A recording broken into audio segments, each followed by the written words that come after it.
Hi guys, it's me Lewis, and today I'm here to do a little video, which I'm sure a lot of you were not expecting me to make this type of video, and yes, this is none other than making a fighting game tier list, which as you can see in the title of this video, and to be more specific, long-forgotten fighting games from times past that we have not seen in, well, forever really, and these are fighting games from the good to the bad, games that may deserve a second chance, and those that need to stay dead in the ocean.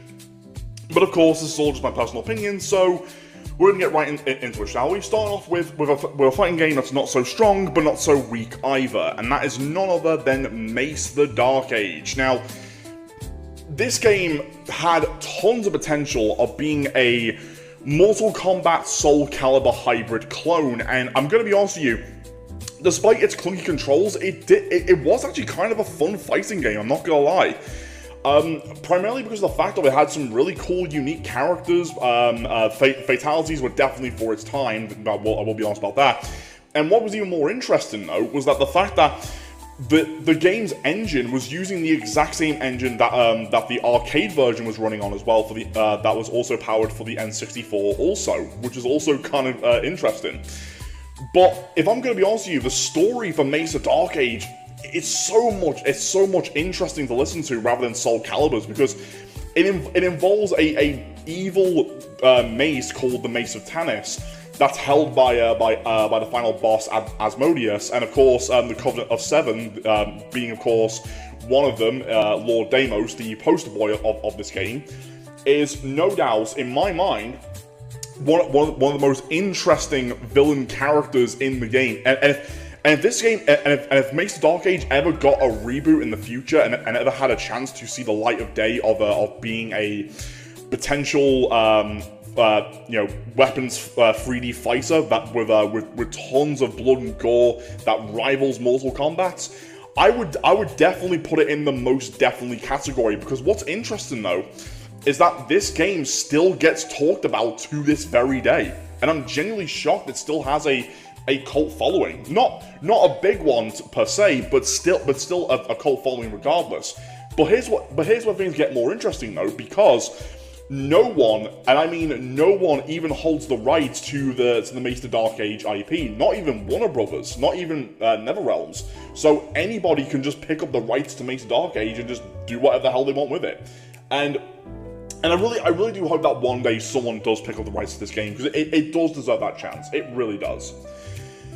Anyway, let's move on to the next game, Marvel Nemesis Rise of the Imperfects, which, I'm going to be honest with you, I'm going to put it in the not right now category, because, don't get me wrong, Marvel Nemesis had not only the most dark and gritty themes in a Marvel game ever back in 2005 to rival its edgy culture, but god damn, this game did have potential, but Jesus Christ, EA screwed over the developers on that one, because EA not only rushed the developers to get the game out on a certain deadline, but the developers themselves were forced to use a foreign engine that they weren't even familiar with, which makes perfect sense why the game itself was covered in bugs and glitches, and not to mention like really clunky and irresponsive controls, and let's not forget the obvious one,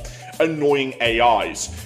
But in my personal opinion though, the Imperfects, the characters that were designed specifically for this game, does deserve a second chance in other Marvel games. Like, take for example Marvel Rivals.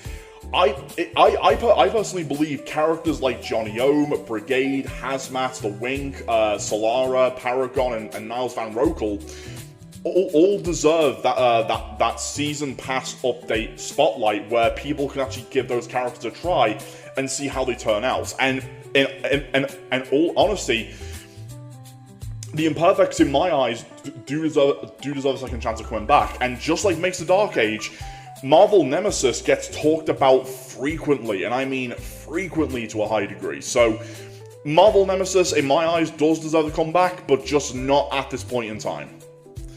Next up, we have Way of the Warrior, and already it's going straight in the hell no section, because not only is this game never coming back, but it was also basically, well, a full-blown Mortal Kombat ripoff that was trying to cash in on the franchise, which both 3DO and Naughty Dog, yes, Naughty Dog were involved within the development of this game, created more of a complete joke of an IP rather than trying to make something quite serious out of it.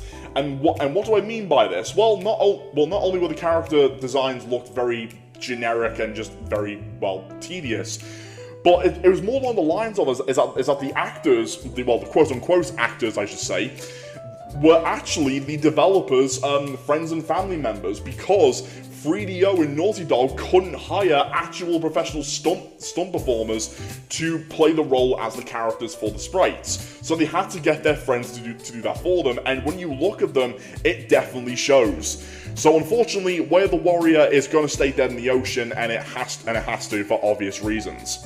And next up for the second Mortal Kombat clone, Kasumi Ninja is going in the same category as well, because, well, as much as I hate saying this, right, the Atari Jaguar, of course, was a horrible console. We can all agree on that. But Kasumi Ninja did have that chance, but goddamn, Atari dropped the ball on that one. Same thing goes with Ultra Vortex, which by the way, that game is not on that list either for obvious reasons, because, well, Ultra Vortex was just an absolute goddamn mess in of itself. But Kasumi Ninja, I would say, is slightly worse due to the fact it had very slow animation, slow physics and gravity controls.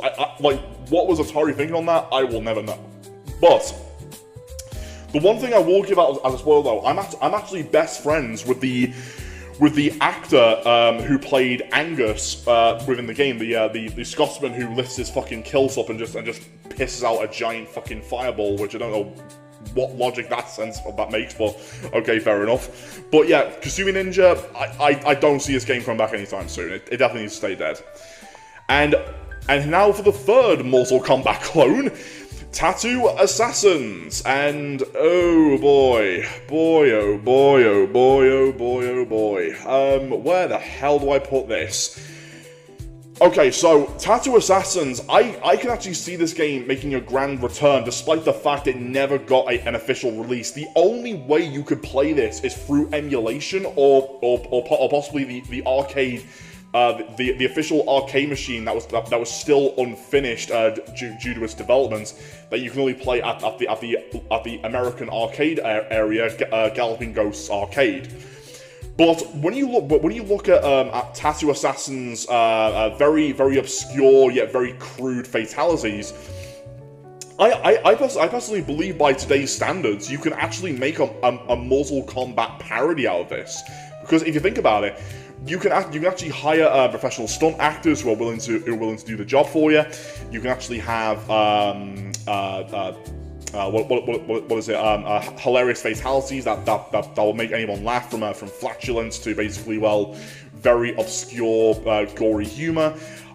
In my personal opinion, I think this game does deserve to come back, but in the not right now section as well, because the rights to this game is trapped in legal limbo since the mid to late 90s. So unfortunately, Tattoo Assassins might be stuck in that legal limbo between the actual the former developers and the publishers who are constantly still fighting over the rights to that game.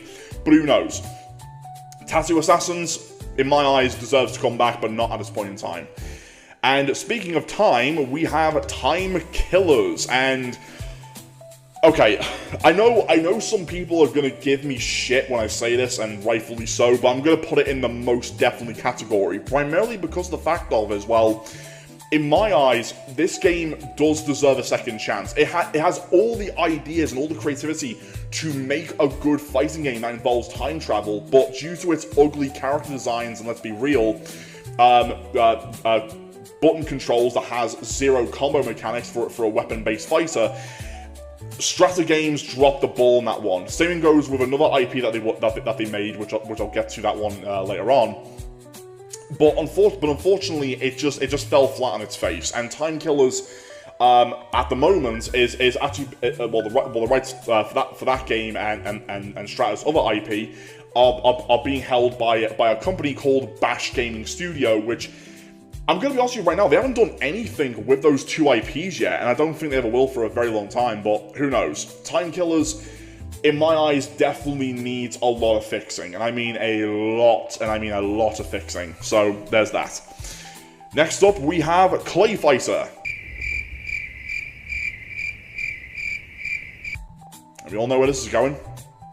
Anyway, next up we have Girl Fight, and wow, this game has been through a lot of controversy because some of you may be thinking, hold a minute, what the hell is this game? I never even heard of it. Well, fun fact though, you can actually play it right now on Xbox One, Series X and S via backwards compatibility, because this game came out during the 360 days, and what was actually interesting though was that this game was made by former 3D era Mortal Kombat developers. And now you're thinking to yourself, how in the hell did they go from making a successful 3D era plane to a 3D fighter like Girl Fight that was a colossal failure? Very simple. The director and creator behind the game, let alone the two producers, were being tight bastards on their money, and you can actually see that within the game itself.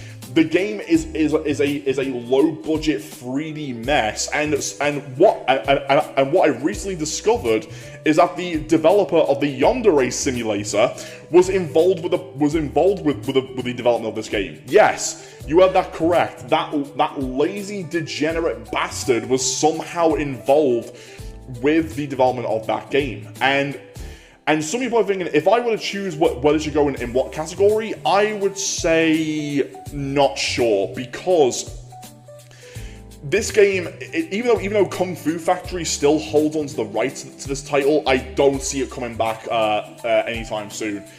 As much as I want to see us come back as a reboot with a much higher budget, I doubt it will happen. And to be honest with you, I don't feel sorry for the former producers and directors of that game at all, because they went straight forward to work to scamming people via cryptocurrencies, so there's that as well. So yeah, Girl Fight, in my eyes, not sure of where that's going to go, and to be honest with you, I don't see it returning anytime soon. Even though it did have a lot of sexy costumes, very interesting backstory, it was on a very low budget for obvious reasons. Now let's pick up the pace. Primal Rage, and I'm going to put this in the 100% category because, oh my god, this game needs to return.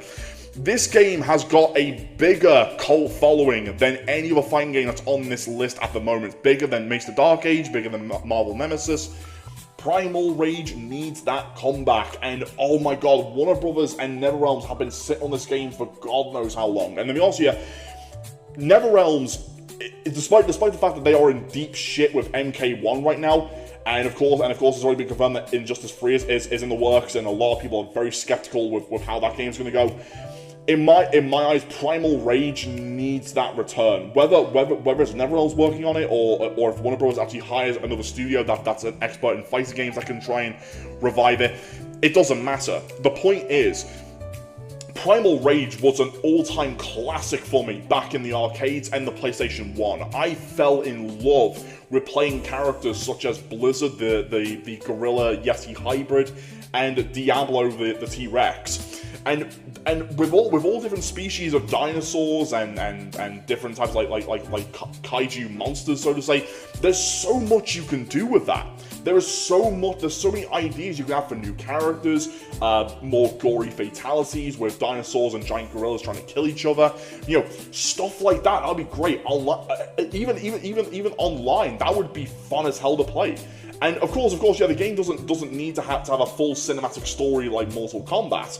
But for the arcade mode, it can still tell the story through each character's prologue and epilogue. I personally believe that could work wonders for them. So, Primal Rage, in my eyes, needs to return. It has to come back.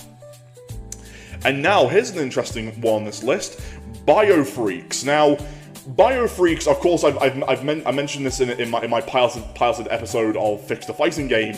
that this game definitely needs to come back, and I would definitely put it in the most definitely section here, because I've already went through all the problems and what we could do to fix them within that said Fix the Fighting Game episode.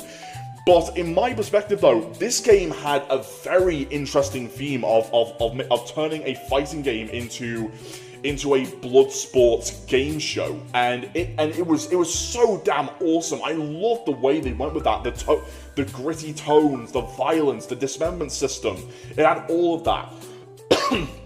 Only problem was, though, was that it was an absolute nightmare to actually perform combos, because the buttons were basically stuck on, left button to hit with the left arm, right button to hit with the right arm, and so on and so forth. The jetpack mechanics made things a lot more complicated, especially when you were trying to fight the final boss, Mutilator, which was an absolute nightmare in of itself.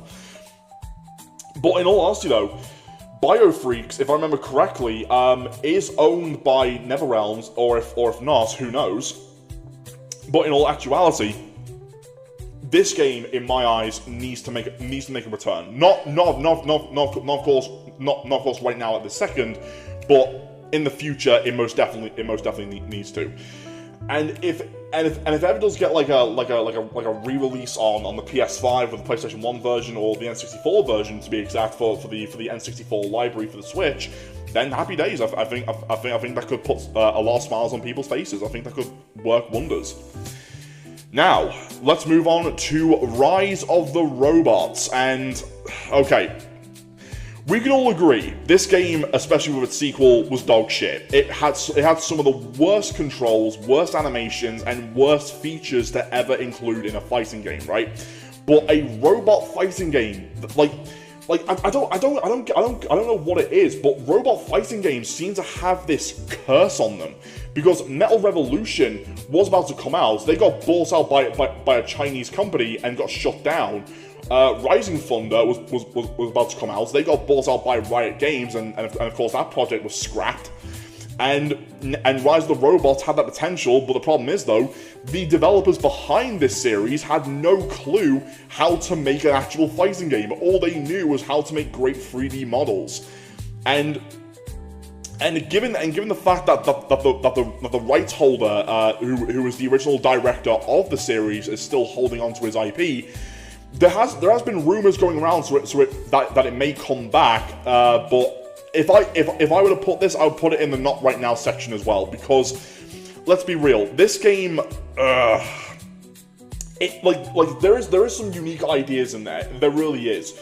The problem is, though, the mechanics and the gameplay were just so goddamn awful, and you have to rethink on how to make a massive comeback to actually win over the audience over a fighting game that was so horrifically bad in an infamous way. So, Rise of the Robots, definitely in the not right now section. I don't know what the hell to do with that at the moment. Next up is Fighting Vipers. Now, given the fact that Virtua Fighter 6 is obviously on the rise, and it's definitely going to be coming out possibly next year or the year after, me personally, Fighting Vipers definitely deserves the most definitely category, because not only is it an all-time classic to multiple people, but especially to myself when I played Fighting Vipers 2 on the Dreamcast, and I absolutely loved the second game. I know some people gave Fighting Vipers 2 so much shit for having a different type of unique character design and art style, and I get that entirely. But goddamn, the music, the gameplay is so goddamn good. Like, oh, especially when you can actually perform like super KO finishes by basically doing a heavy special combo after breaking your armor. Where your opponent could either basically fly off the map into the ocean. A giant meteor will come crashing down onto Earth and just killing everyone, or having the arena just explode on impact. Like that was such a unique idea for Fighting Vipers. It's having the armor mechanic as well as the super KO gimmick as well. bring those back and add some new features in there as well. I personally think that either AM2 or the developers of Yakuza can pull that off no problem, and I would love to see that happen in the future once Virtua Fighter 6 is done. So Fighting Vipers, yeah, deserves a second chance. And speaking of Sega fighting games, we have another one, Sonic the Fighters. Now, there has been rumors going around that the codename Sonic Blitz game is actually a Sonic fighting game. And if I were to guess, that could possibly be Sonic the Fighters 2 or Sonic the Fighters reboot. But hey, I'm just guessing on that. So, in my opinion, definitely going in the most definitely category next to Fighting Vipers. And with Sonic the Fighters, janky controls, yeah, I'm gonna be honest with you. Like it was annoying. We have to like spam the same moves over and over and over again. But with Sonic's Blitz on the way, I personally believe they can actually fix that no problem. They can make it into a button mashing fighting game, just like its original counterpart, but make the animations feel different, more fluid, more epic, so to say. Make it more fun. And since it's in the name, Sonic, the game needs to be all about crazy combos. Take elements from Killer Instinct, and I guarantee you right now, you would have, and I repeat, you will have a fast-paced fighting game on your hands that rivals with KI. It will work wonders.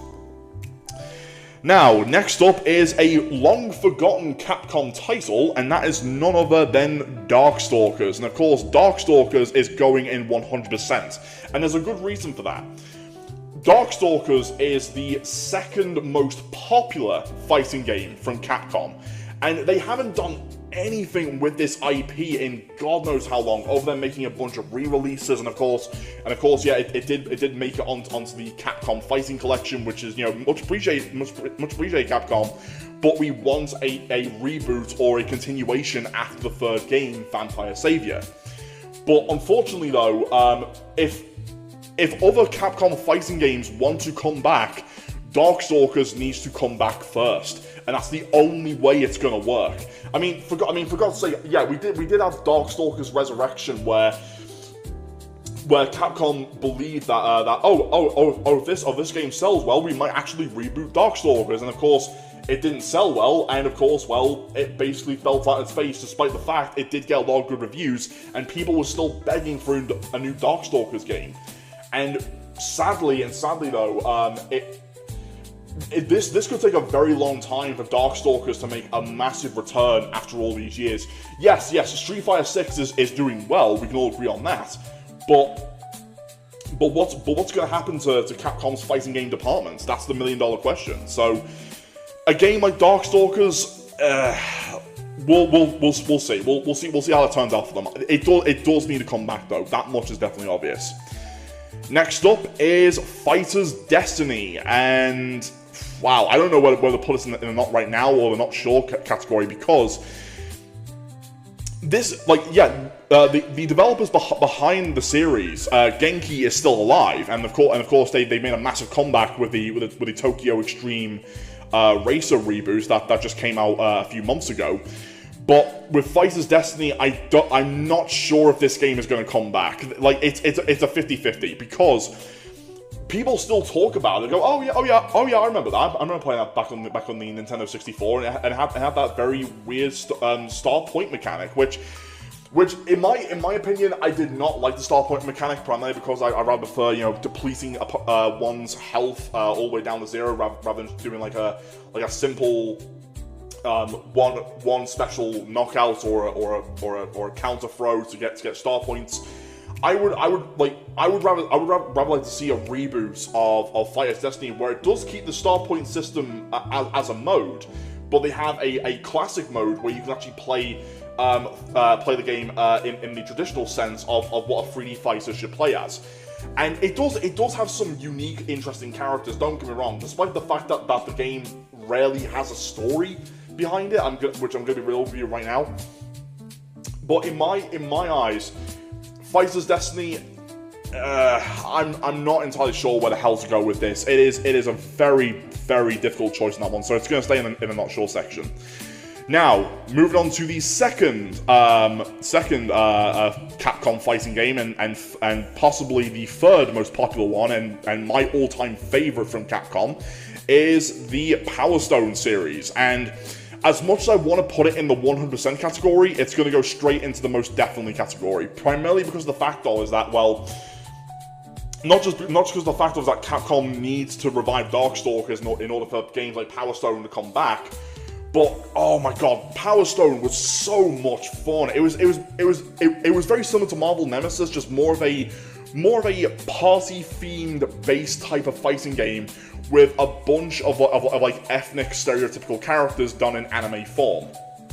And of course, Power Stone 2, in my eyes, took the multiplayer up to 11 by making it into a 2 to 4 player action-packed arena brawler-style fighting game that just made it all the more hilarious and fun. Not to mention, the stage transitions in Power Stone 2 were absolutely incredible. Sure. If you want to go for something that doesn't involve that involves less stage transitions and just more focuses on collecting Power Stones and beating your opponents up, then yeah, go with Power Stone 1. Even though that's more of a 1 or 2 player game, it's still fun as hell. It's still fun as hell to play.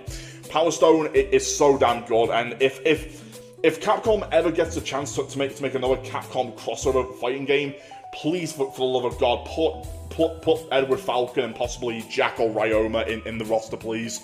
That'd be great. Thank you very much.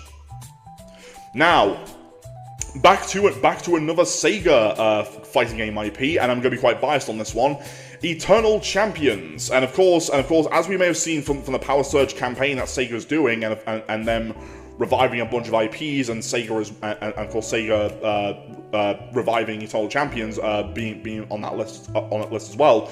Of course, yeah, they have already confirmed there's going to be a movie in the works, which I'm still very on edge with, but a reboot fighting game, which I'm going to be very biased on this one, is going to be in the 100% category. And the reason why is because, well, not just because I'm biased, well, even though I'm biased on the whole point, but the point is, though, is that Eternal Champions, in my eyes, was not only one of the most unique time travel fighting games out there, but oh my god, it had such a bloated universe. It had so many stories to tell. But unfortunately, Sega pulled the plug to make sure Virtua Fighter did successfully well. And this is what I kept on saying for years, though, is that Sega should have opened up a fighting game department. Should have opened up a fighting game department to make sure that their top 3 fighting games would have coexisted side by side: Virtua Fighter, Fighting Vipers, and of course Eternal Champions. But unfortunately, though, Eternal Champions was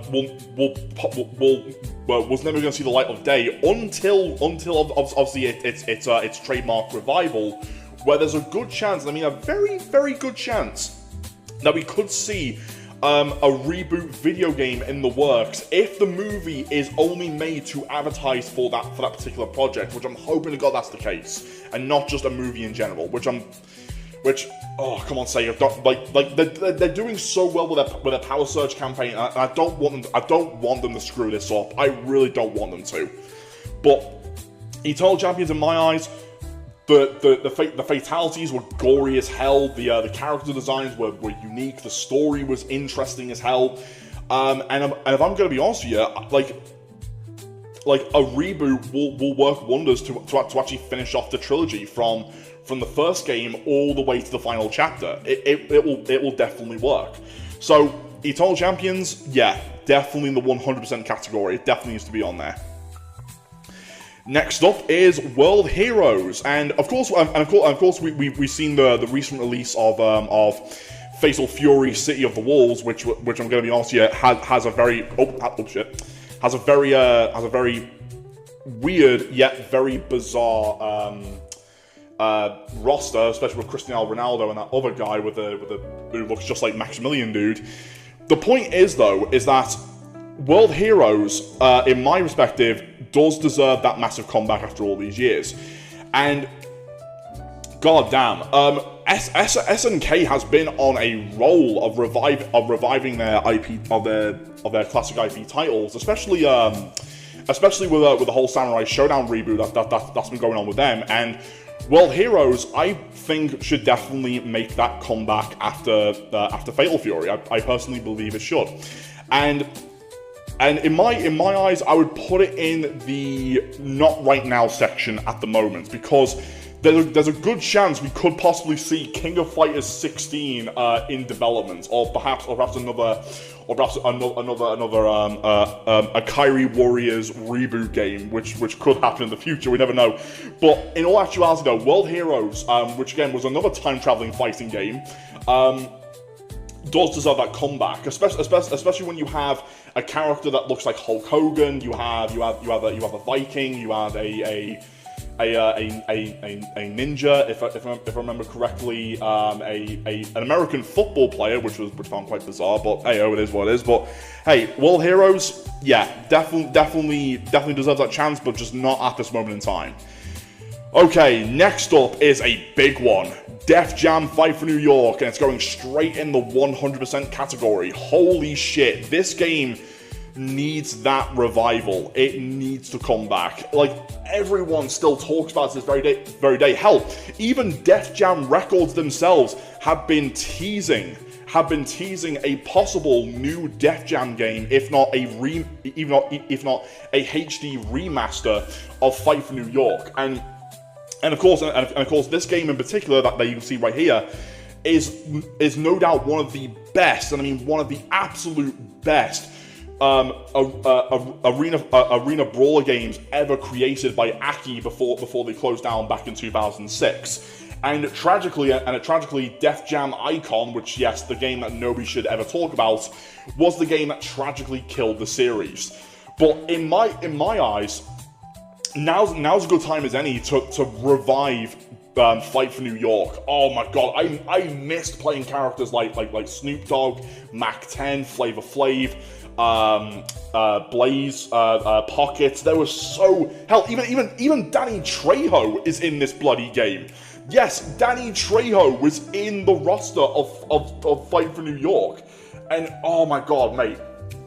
And looking at that logo right now brings back memories of the PS2 days of me and my friends playing Def Jam together. Like, oh my god, like beating the absolute shit out of each other, grabbing bottles, pipes, and just using the environment to basically just slam your opponent against the wall.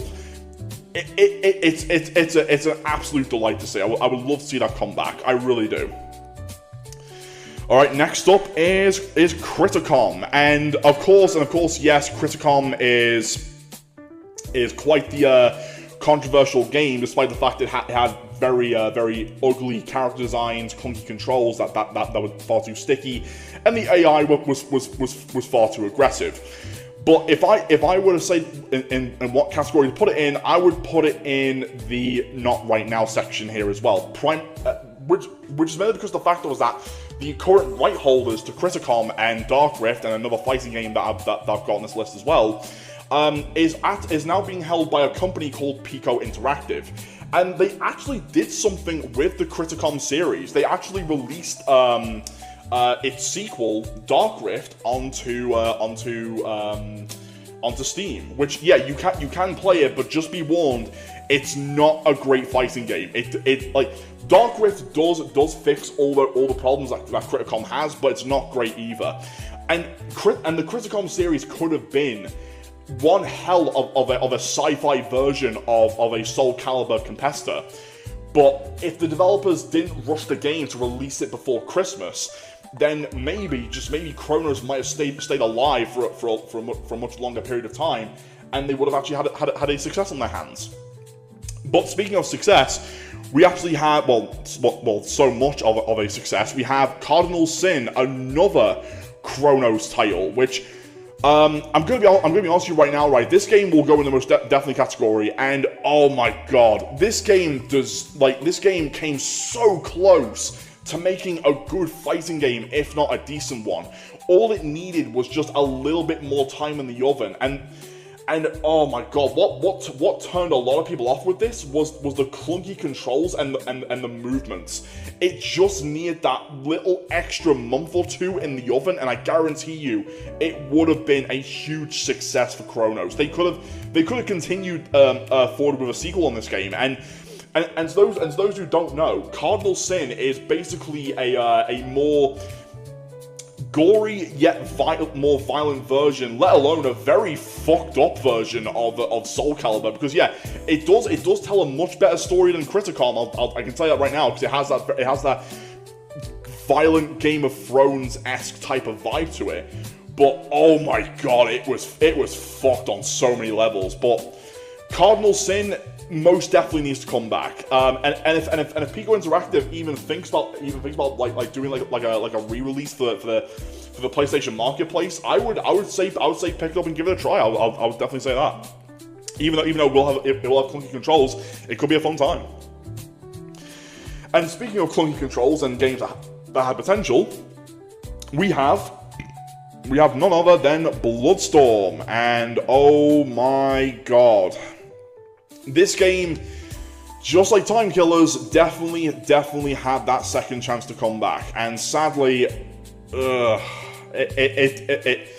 it just didn't. Like they had Strata had every chance they had to try and make a proper Mortal Kombat rival, but due to its ugly character designs like Time Killers and its horrible dismemberment system like Time Killers, it failed miserably, and I mean failed miserably also. And not to mention the controls had no combo mechanics nor any features that you could actually perform well or actually make the game seem fun.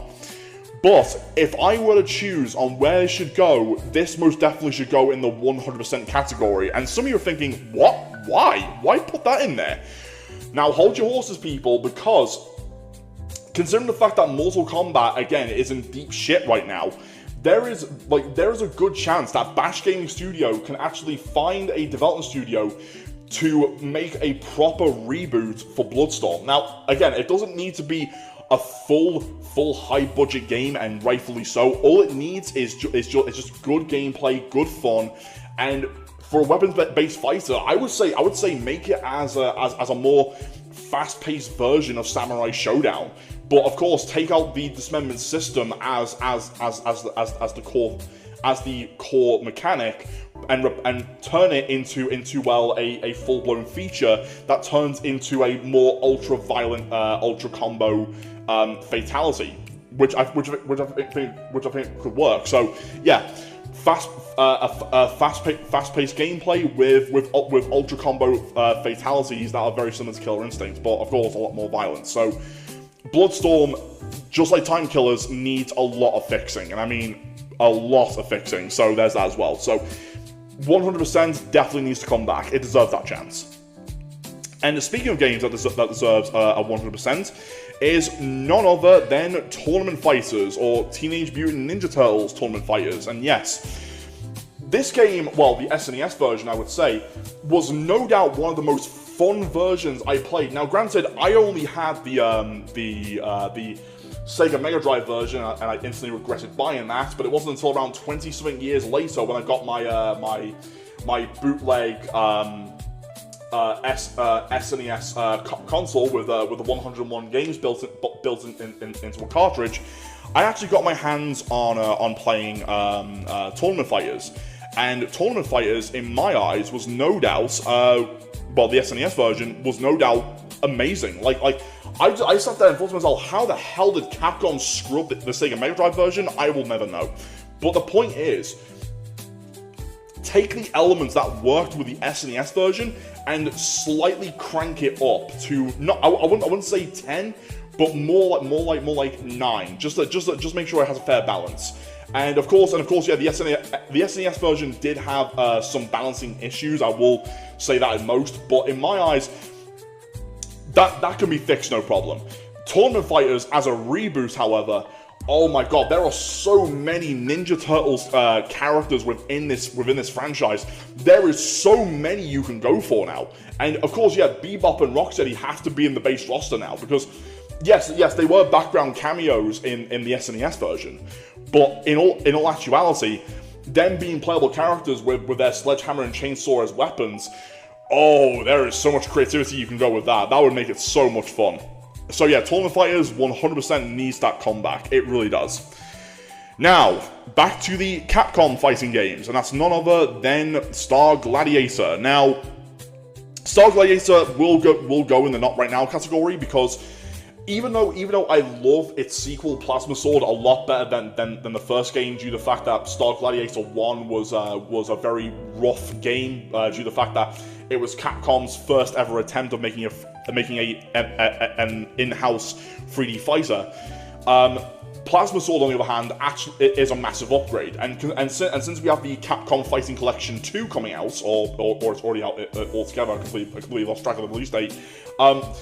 Yeah, Plasma Sword is definitely a game I would recommend playing, especially with online. I truly believe that could actually work wonders with people who actually get their hands on that collection. So Plasma Sword is definitely on that list. And to those who are wondering, Star Gladiator was supposed to be a Star Wars fighting game, but bizarrely George Lucas and his studio LucasArts turned down the idea and went with that other Star Wars fighting game that was absolutely god awful. So I found that very weird, but okay. But at the same time, though, Star Gladiator now being its own thing and taking inspiration from Star Wars, there is a good chance that game could make a massive comeback if Darkstalkers makes a return as well. So if I were to say what games should come back first after Darkstalkers, I would say Star Gladiator first, then Power Stone, then Rival Schools, and possibly Techromancer or Cyber Fight, or what that game's called. But yeah, those in that particular order, yeah, that should definitely happen. So with Star Gladiator, it definitely should make a massive comeback. It really should. Now, we have 2 more games to go, and then we're going to move back to another SNK classic, Galaxy Fight. And again, I'm going to be biased on this one as well. It's going in the 100% category list, because, oh my god, I completely missed out on this game years ago, up until when I got my hands on a Pandora's Box arcade machine, where I'm actually playing a bunch of fighting games on there, and I came across Star Gladiator, right? And Star Gladiator was no doubt, in my mind, possibly not only one of the fastest SNK games I ever came across, but oh my god, the mechanics, the combos, the music, the character designs, everything in between is just mwah, chef's kisses. It is super well done. And in my eyes, I want to see this game come back after Fatal Fury City of the Wolves, but just like World Heroes, there's a good chance that may not happen so soon into the future. That could be like more further down the line. But at the same time, though, Galaxy Fight really needs that comeback, especially with its roster. There was 12 characters. There was 12 characters in total, but only 3 of them were not playable. So, in my perspective, make all 12 characters playable, whilst adding an additional 8 characters to the roster in the reboot. I personally believe that could work well. So, Galaxy Fight, 100% yes. Like, anyone very interested about that game, go and buy it now on a Pandora's Box arcade machine or consoles or PC. Doesn't matter what system you have, just go and play it. It is a fun time. It's an absolute fun time. Now we're going to move on to the final game on our list, the Bloody Roar series. Now, Bloody Roar, I've kind of got a love-hate relationship with Bloody Roar, because I loved the first game, second game was really good, third game was okay, Extreme/Primal Fury was amazing, and then of course, Bloody Roar 4 brought the series onto its knees and fell flat on its face and killed it altogether. So, given the fact that this is Capcom holding, Konami holding the rights to Bloody Roar, I'm gonna put it in the in the not right now category, because Konami is too busy working on other remakes like Metal Gear Solid 3 or Metal Gear Solid Snake Eater, as it's called, and there's been possible rumors that a new Ape Escape game is actually in the works. But Bloody Roar, oh my god, right? If anyone is ever gonna play a Bloody Roar game, play Primal Fury / Extreme. It is one of the best Bloody Roar games in the series. The game is fluid, the controls are solid, the beast mode mechanics are fun as hell to play, and oh man, the absolute amazing ideas they came up with new characters. It's just incredible, because with a reboot or a continuation of the series could actually help it revive properly within the fighting game genre. And what's even more interesting, though, ladies and gentlemen, is that Bloody Roar did make somewhat of a comeback, but in a fighting game tournament aspect, because tournaments such as Combo Breaker and CEO were hosting that game via the secondary category of fighting games, where people were signing up to basically compete against each other in Bloody Roar Extreme. So a game that's been dead for almost 20-something years somehow rose from the dead like a phoenix, and already it's developed a cult following, and still is developing a cult following to this day. So hopefully with enough voices, we might actually see a revival of Bloody Roar in the near future. And if Konami are not being stubborn arseholes, then maybe, just maybe, we might see them make a massive comeback on that. And there we have it, ladies and gentlemen. We have the retro fighting game tier list, and oh my god, wow, we've almost reached a whole hour of working on this project. Wow, it's an absolute treat to work on this tier list. It's an absolute fun time. And I hope all of you enjoyed the list of fighting games that are on here, and I hope to God that you actually enjoyed this. But if I missed any of the fighting games on this list, do let me know in the comment section. So, ladies and gentlemen, don't forget to rate, comment, and subscribe, and tell me what are your thoughts on the whole situation regarding my whole fighting game tier list. Do you like what I presented to you? Do you like the bad fighting games being down below, or prefer them to be on the top? Do let me know in the comment section. And again, tell me, what is your favorite fighting game of all time from the past? Okay, guys, peace out.